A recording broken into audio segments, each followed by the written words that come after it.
¿Todo bien, Jimé? ¿Cómo te va? Todo muy bien.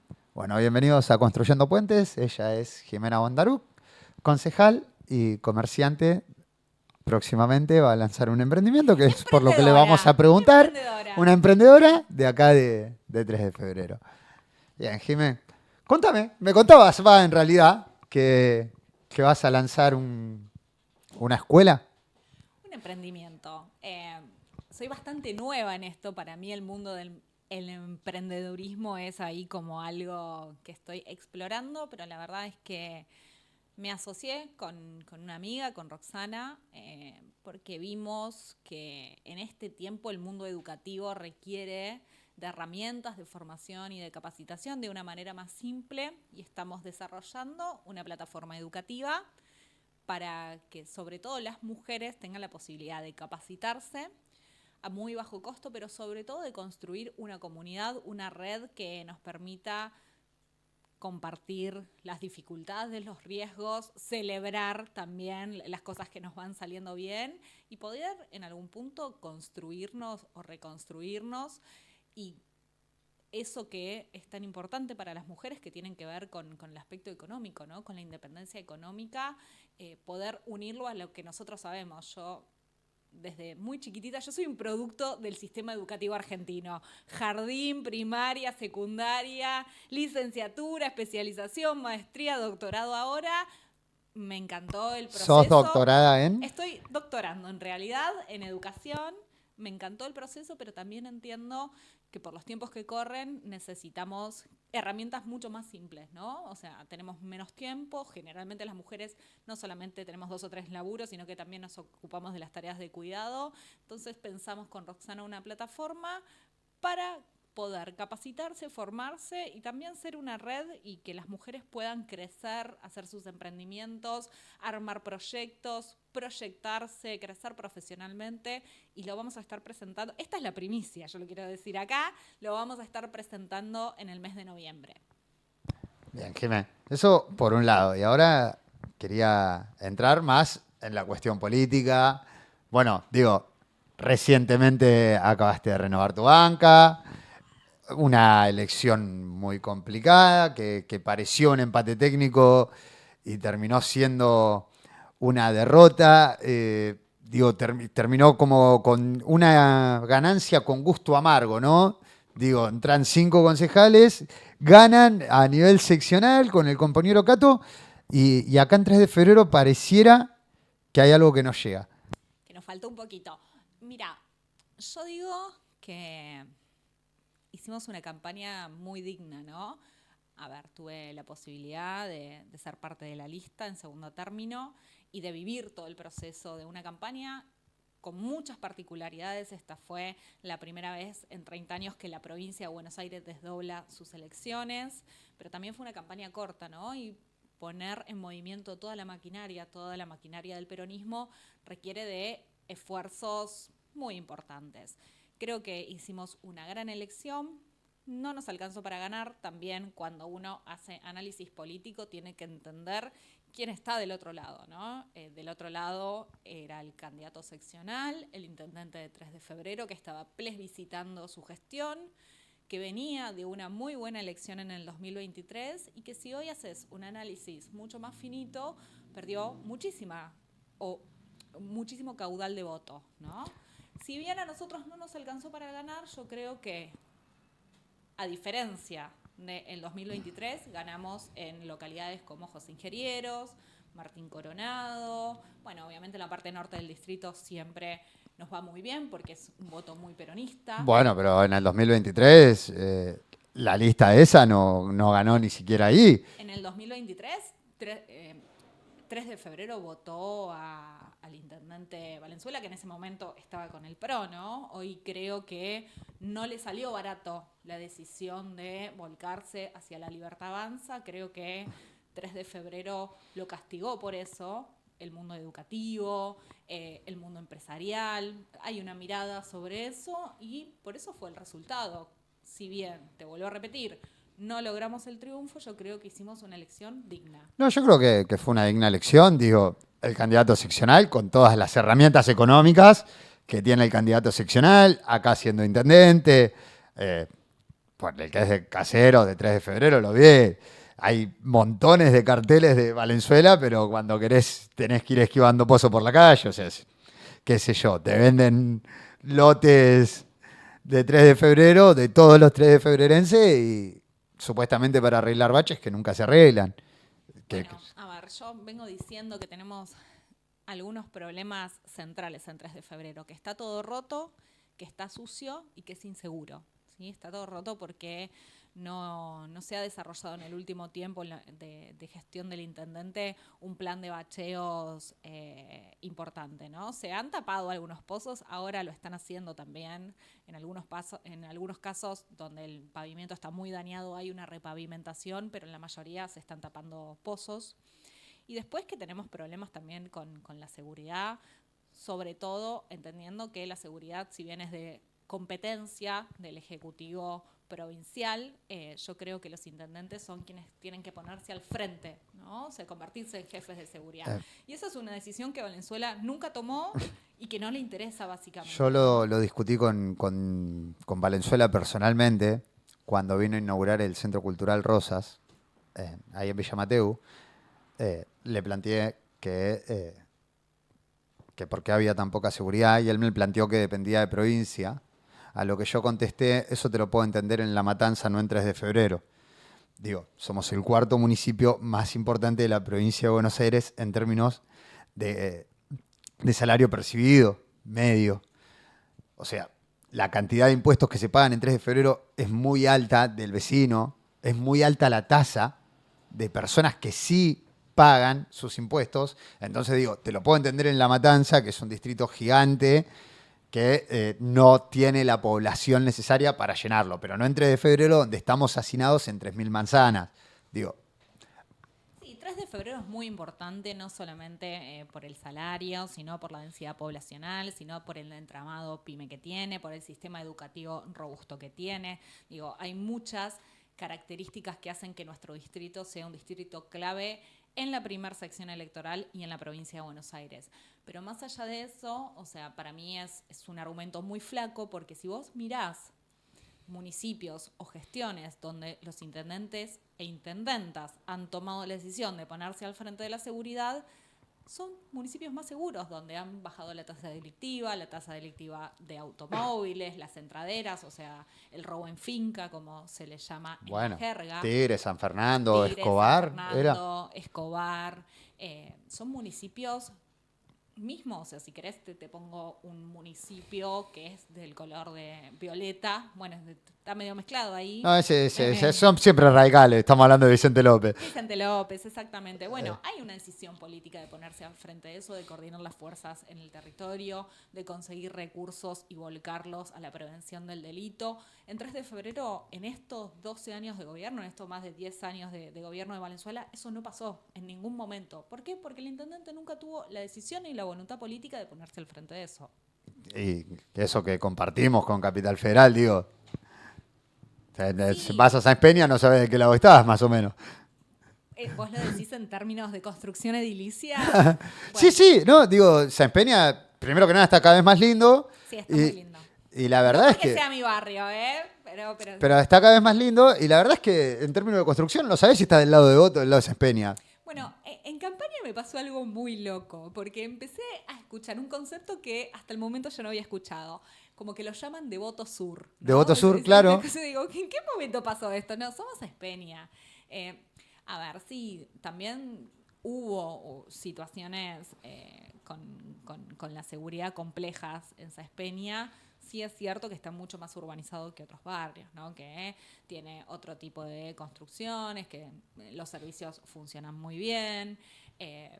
Pero bueno, hay que ver qué idea de 3 de febrero tenemos en el presente y qué queremos para el futuro. Yo creo que buenísimas las construcciones, pero hay que poder hacer un fino equilibrio entre la planificación urbana, entre el tránsito, entre los espacios verdes, porque son fundamentales, ¿no? O sea, cada vez más cemento, cada vez 3 de febrero y muchos otros municipios tienen más cemento y menos espacios verdes. Jimé, hace, no recuerdo si 8 meses o 9. Una vida ya. No, pero yo tengo buena memoria. ustedes presentaron un proyecto para hacer como una policía municipal muy parecido a lo de Escobar. Y yo en ese momento dije, hay que ver la capacidad que tienen Diego y Jimena de conciliar para que eso suceda. Pasó el tiempo y vi que el intendente, la semana pasada me apareció el intendente promocionando como una policía municipal y me causó mucha gracia y dije por dentro mío, che, si esto se hubiese hecho viral, capaz que no podían hacerlo. Digo, en ese sentido, fue muy complicado Mira, sortearlo. nosotros presentamos el proyecto con Diego Achili porque en serio creemos que hay que dotar a la municipalidad de instrumentos para poder tomar decisiones en materia de seguridad.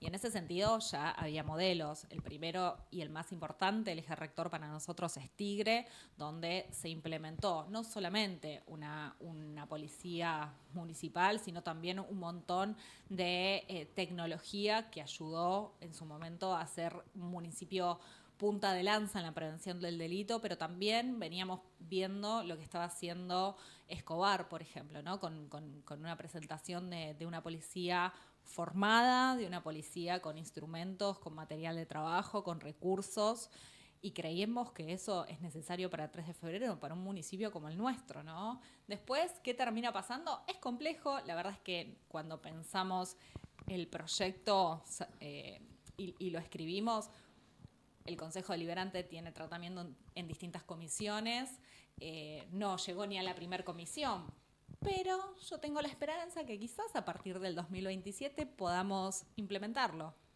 Sí, digo, vale, te lo consulté y por eso hice la aclaración de que hace 8 o 9 meses, porque Valenzuela tiene una cuestión de apropiarse de los proyectos que no son de él. Digo, el parque industrial. Yo lo recuerdo muy bien porque en ese momento yo era chico, militaba en el Masá. Entonces, recuerdo perfectamente que lo había presentado Diego Achili.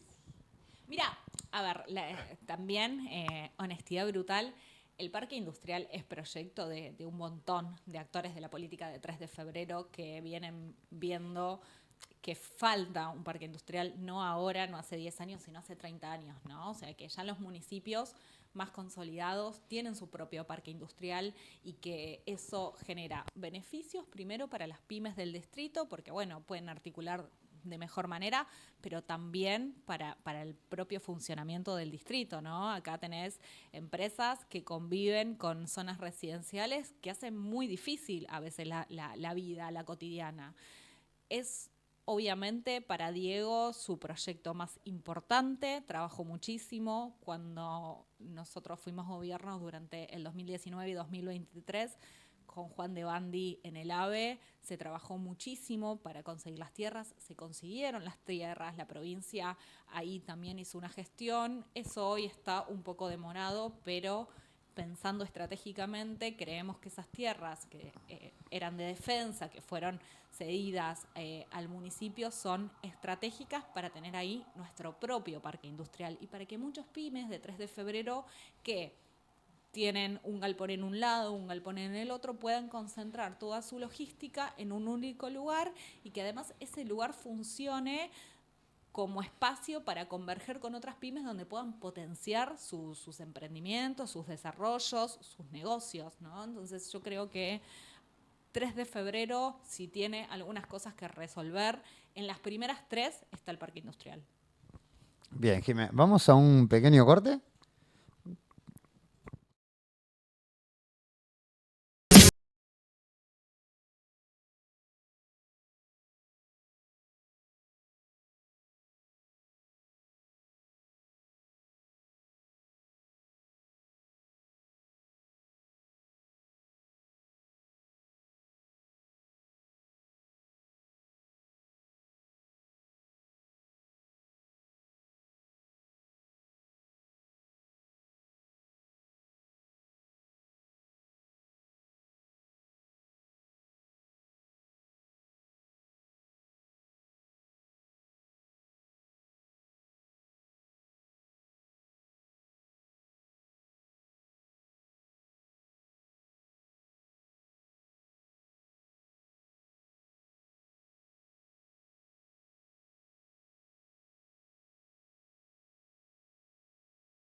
Volvimos, Jimé. Te recuerdo prender el micrófono, seguramente ya lo hiciste. Ya lo prendí. Pero yo por las dudas. Ya vamos a tener a los inalámbricos y no los vamos a apagar y prender. Jimé, te quiero preguntar por esto de las retenciones cero, esta medida electoralista del gobierno, a mi entender, ¿qué es lo que vos ves sobre esto? Mira, yo creo que esta semana fue una semana clave, ¿no? La semana pasada, fin de la semana pasada, y esta semana fue una semana clave en materia económica. Me da un poco la sensación que el único programa económico vigente, la única estrategia económica que tenía el gobierno de Milei era encontrarse con Trump en algún pasillo de las Naciones Unidas, ¿no? Después terminó viendo una foto, una entrevista ahí de unos poquitos minutos donde no se entendía demasiado bien, donde sí hubo un claro respaldarazo político de Trump hacia Milei. Caputo medio desconcertado como con toda la situación, y en función de eso nos enteramos de los granos, de la liquidación de los granos, donde la liquidación temprana hizo que por tope pudieran liquidar las grandes cerealeras de Argentina a precios sin retenciones, y que hoy en realidad yo me fui a dormir bastante temprano ayer, con lo cual no me enteré que había llegado al tope. Cuando hoy me levanto a la mañana, empiezo a ver y a revisar las noticias por la mañana y a entender que lo que había pasado es que 10 tipos en Argentina liquidaron a futuro granos que ni siquiera tienen, y que además se cargaron en la mochila $1.500 millones, ¿no? Y que eso sobre todo perjudica a nuestros productores, que ya veníamos de problemas, ¿no?, muy complejos porque no hay financiamiento, porque los costos son altísimos. Entonces yo me pregunto realmente cuál es la política agropecuaria, cómo vamos a cuidar al campo, que el campo también es muy importante para el desarrollo argentino. Creo que estamos en un momento económico muy, muy, muy débil, ¿no? Y que decisiones de este tipo pueden tener una consecuencia terrible en la economía de nuestro país. Sí, sí, más allá de las consecuencias terribles que tiene para él económicamente, políticamente son las cuestiones económicas que nos afectan al bolsillo. Nosotros, sin campo, estamos complicados. Sin campo estamos complicados, pero bueno, a ver, como te dije antes, o sea, esto es negocio de 10 tipos en Argentina que se quedan con $1.500 millones. O sea, esto a alguien beneficia, ¿no? El problema es que cuando vos tomás decisiones, cualquier tipo de decisión, tenés que intentar generar beneficios para las mayorías, no para las minorías. Y lo único que vemos es que Milei gobierna para esos 10 tipos, 10, 20, 30, 40, ¿no? Y que el resto de los argentinos, sálvese quien pueda. Jimé, acabo de empezar un programa que habla de geopolítica. Mira. Y quería consultarte si, a ver, yo digo, si vos liquidás antes de que a otros se le terminen los granos, es como cuando vos tenés demasiada oferta para poca demanda, ¿no? Los precios bajan. ¿Esto pasa lo mismo internacionalmente? Sí, claro. Bueno, si vos revisás un poco cómo impacta esto a nivel internacional, porque obviamente China es un gran consumidor de soja, ¿no? Bueno, generó esto una consecuencia en Estados Unidos, donde interpelaron en algún punto a nuestros funcionarios para decirle, escúchame, esa decisión que tomaste nos está... porque además en Estados Unidos hay otra lógica institucional de funcionamiento. Los productores cerealeros, bueno, se quejan, ¿no?, con los funcionarios, con los responsables del Tesoro, y esta decisión de liquidar con antelación, a retención cero, de haberle puesto ese límite, generó un impacto a nivel internacional. Bueno, hay que ver cómo se termina resolviendo eso, porque todo divino, la foto del otro día del presidente con el presidente de los Estados Unidos, genial, pero en la práctica no nos mandaron ni un solo peso, ¿no? Hay que ver qué pasa después de esta situación donde Argentina por lo menos demostró que no juega tan limpio, ¿no?, en el tablero internacional. Sí, contemos que Estados Unidos es una confederación, no una república, digo. Ahí juegan los gobernadores y juegan fuerte. Ahí juegan, sí, en todos lados, ¿no? Cuando juegan los gobernadores te das cuenta, digo, el caso argentino también es una muestra de Pero eso. somos más unitarios. Sí, sí. Ojalá no, ojalá en algún futuro lo no. sé. Yo creo en el federalismo. En Estados Unidos hay otra lógica, ¿no? Sin duda hay otra lógica y la autonomía es la autonomía. Entonces hay que ver cómo termina impactando esto en la lógica internacional y cuál es la consecuencia de cara al tiempo que se viene, ¿no? Pero sobre todo por Argentina, porque estas situaciones por ahí pueden dañar la confianza, ¿no? O sea, el mercado funciona en función de la confianza, básicamente, sí, claramente. ¿no? Entonces, y las cuestiones económicas en Argentina también tienen que ver mucho con eso. Bueno, por ahí la situación del lunes respecto del financiamiento que podría recibir Argentina sin tener el número cerrado tenía que ver con un nivel de confianza y no sabemos qué pasa a partir de la situación de la disposición de las retenciones cero y cómo eso verdaderamente va a impactar en el mercado internacional. Puede ser que se termina perdiendo esa confianza que se había construido hace 2 o 3 días antes. Jimé, te consulto. Todas estas deudas que toma el gobierno, que no pasan por el Congreso, ¿por qué hay que pagarlas? Bueno, es una gran pregunta. Yo creo que hay un antecedente respecto de la legitimidad de la deuda que se resuelve, si queremos por ahí plantearlo en un término, con la ley Guzmán, donde obliga, el Ejecutivo está obligado a pasar por la Cámara de Diputados, y entiendo también por senadores, los empréstitos, ¿no? Yo creo que cualquier deuda que se tome en nombre del pueblo argentino, si no pasa por el poder donde está representado el pueblo argentino, debería cobrársele casi a título personal a quien ha tomado la deuda, ¿verdad? No hay legitimidad sobre eso. Creo que para adelante hay que discutir respecto de... hay que discutir muchísimo, ¿no? Sí, porque ¿Qué esta hacer con deuda no es legítima. ¿no? Tampoco lo fue la deuda de Macri. No, tampoco lo fue. Tampoco lo fue la deuda Pero de Macri, bueno, pero en cuestión ese momento se decidió... se decidió, tenías una pandemia. O sea, tenías una pandemia, tenías un contexto internacional muy complejo, se decidió hacer una refinanciación de todo eso. Ok, bueno, acá sí, vemos pero, de a nuevo ver, que tenemos el mismo ministro de Economía con los mismos manejos o desmanejos en contextos económicos mucho más frágiles, ¿no? Que el contexto económico y político en el que Macri recibió el gobierno.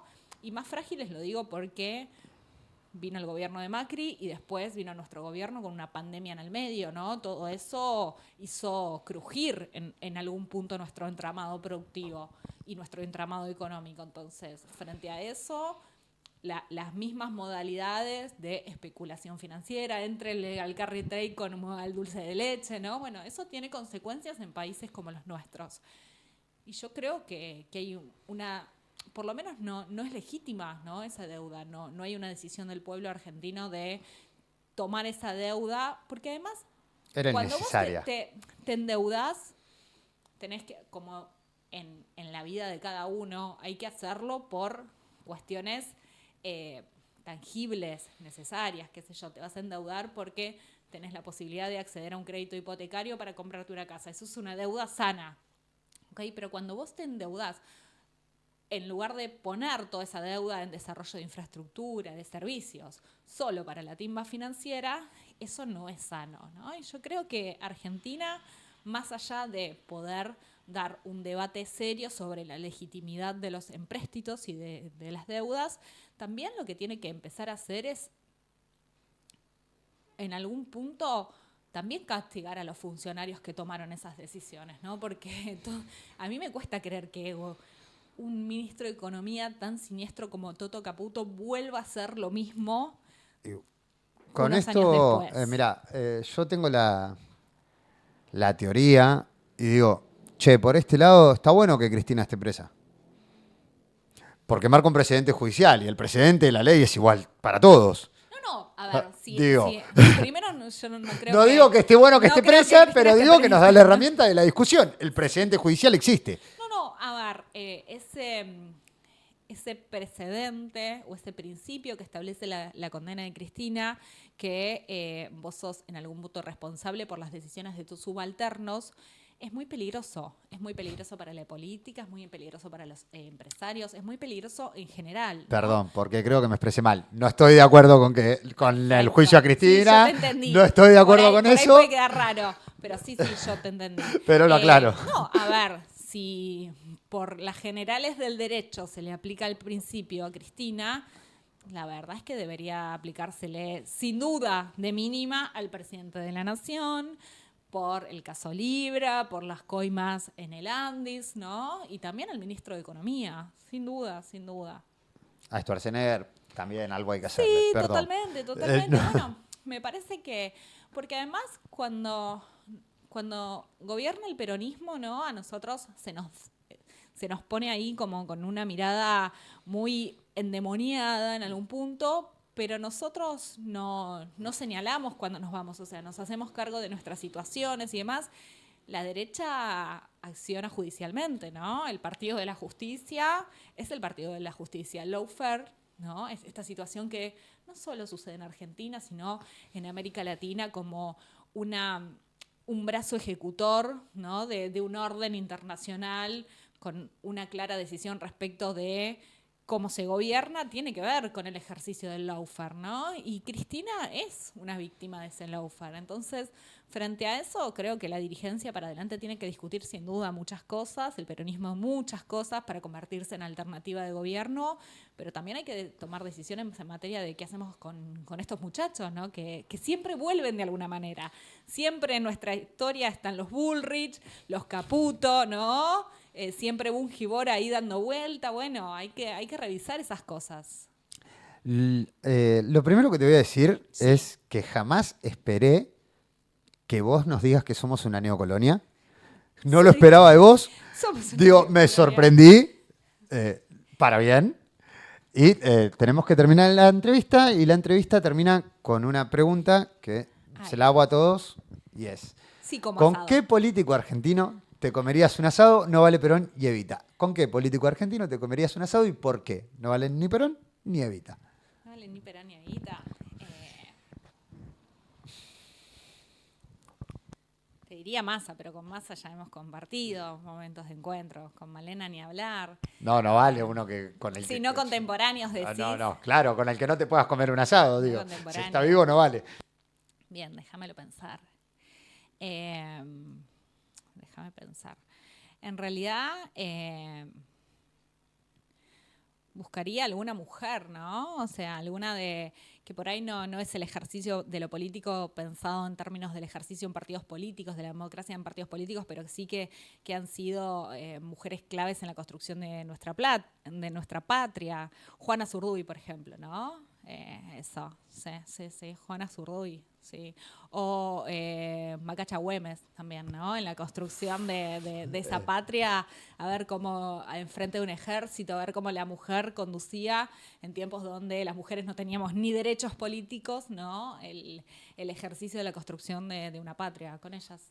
Sí, siempre cuando hago esta pregunta, espero que alguien me responda en términos políticos amplios. Igual siempre me dan buena respuesta. Chile me dijo Rosas, lo amé en ese momento. Dije a Chile intendente. Pero... No, yo con una mina, claramente. Jimé, la verdad que estoy muy sorprendido con esta nota para bien. Muchas gracias. Parece ser muy condescendiente. Te doy las gracias por haberte tomado el tiempo de venir. ¿Vos? ¿Cuándo salimos? ¿Cuándo salimos? No, capaz que salimos en un rato, según lo que tardemos en editar. Bueno. Capaz que tipo 5 salimos.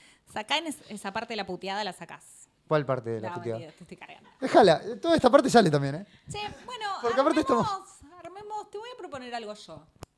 Armemos un espacio de debate de jóvenes, traigamos más gente a hablar. Estamos armando algo,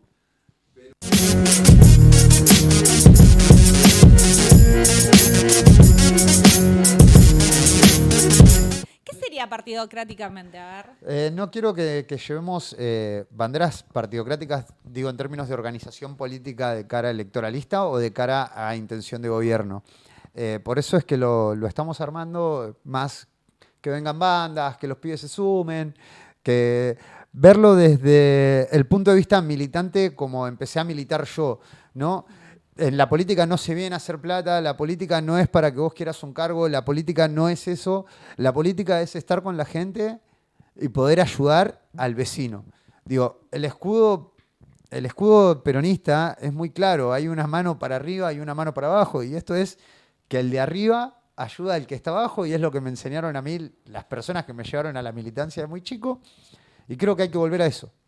Mira, yo creo que hay un montón de jóvenes en 3 de febrero que son militantes políticos, ¿no? O sea, más allá de las cuestiones partidarias, que sí, cada uno las tenemos, nos definen, nos ordenan, pero hay un montón de jóvenes en 3 de febrero que hay que empezar a darle voz para lo que viene, ¿no? Yo no tengo dudas de que el 2027 el peronismo va a ganar el municipio de 3 de febrero y tampoco tengo dudas de que va a ser con una banda de jóvenes, de pibes y pibas, ¿no? Entonces, yo no tengo dudas. Desde estos lugares creo que hay que empezar a convocarlos, a encontrarnos, a hacer puntos de encuentro, porque lo que viene tiene que ver con los jóvenes. No tengo dudas de eso. Lamentablemente a mucha parte de los jóvenes que se involucran en política le falta esto de decir no voy por el cargo. Que decir no voy por el cargo no es decir no voy a discutir. No, quiero pibes que sean... Yo planteo que la militancia dejó de ser revoltosa. Y me acuerdo cuando yo era chico, ¿no? Chico, estoy hablando de 17, 18, 19 años, que nosotros no preguntábamos si teníamos que pintar Cristina Chorra. Íbamos y lo hacíamos. Y después venían los viejos y nos agarraban a nosotros que éramos unos pendejos de mierda. Que no teníamos nada que ver con el armado, que éramos militantes periféricos, que estábamos allá atrás. Y venían y nos decían, che, ¿ustedes están locos? Pero nosotros no lo preguntábamos. Íbamos, conseguíamos la pintura y salíamos a pintar. Y no estábamos pensando, che, ¿esto jugará en contra en un posible acuerdo entre Massa y Cristina? No lo hacíamos. Íbamos y ejecutábamos. Y eso le falta a la juventud, ser revoltoso. Y eso es el peronismo. Sí, yo creo que por esta coyuntura, estoy como trabada con las palabras. Esta coyuntura tan específica necesita método y organización. Hay que ser revoltoso con sentido práctico y pragmático. Sí, no es un momento para ser revoltoso como lo éramos en ese momento. No es un momento, pero sí me parece que es un momento para que estos espacios donde tenemos la posibilidad de que la palabra circule y de compartir miradas o generar puntos de tensión, traigan a más pibes que puedan hacer ese mismo ejercicio, porque lo que viene requiere de mucha discusión. Bien, Jimé, entonces tenemos un acuerdo. Voy a venir otra vez, ¿eh? Tenemos un acuerdo, hemos construido un puente. Un puente. Así que lo vamos a ejecutar, lo empezamos a coordinar en esta semana. ¿Sí? Bien, bueno. Vale, listo. Bueno, muchas gracias. No, muchas gracias a vos. Bella.